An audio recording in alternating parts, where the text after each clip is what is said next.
Hi traders, Nathan Bray here from ACY Securities, and joining me once again is our own head of global brokerage, Lenny Valpicella. Now Lenny, there's been some key news events coming out affecting the US dollar and the markets worldwide. Can you give us an update? Where are we at with this euro against the US dollar?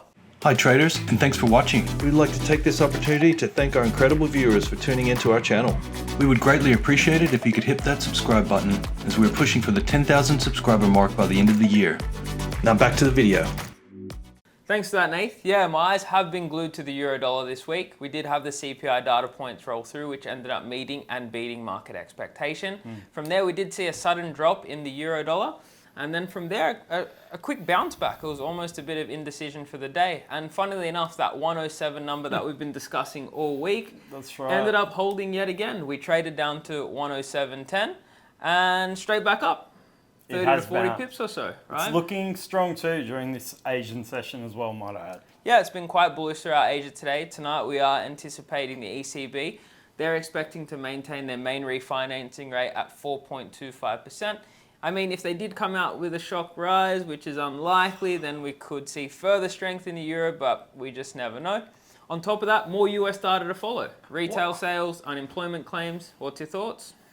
I just feel like they promised us they were going to fight inflation, they were going to raise, and therefore we needed euros instead of US dollars because they were going to start to pause. And my prediction was, like a guy who doesn't do a diet very well, they're probably going to pause when the rest of the world pauses. And where are we at right now? Looking at it probably being a pause to the point where we're calling it a shock raise, right? Isn't that what they said they were going to do? So got it off my chest, I've let it go.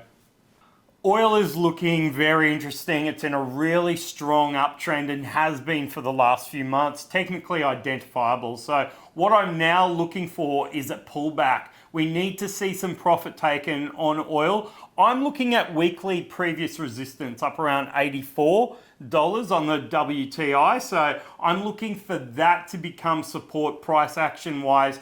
Quite a simple pullback would be ideal. And I think from there, this trend, there's no reason to suggest it won't continue. Now, what's your final thoughts on the next 24, 48 hours in the markets, Lenny?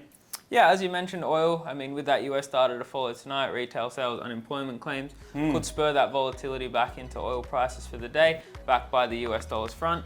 So yeah, looking forward to tonight's trading session, and until the next one.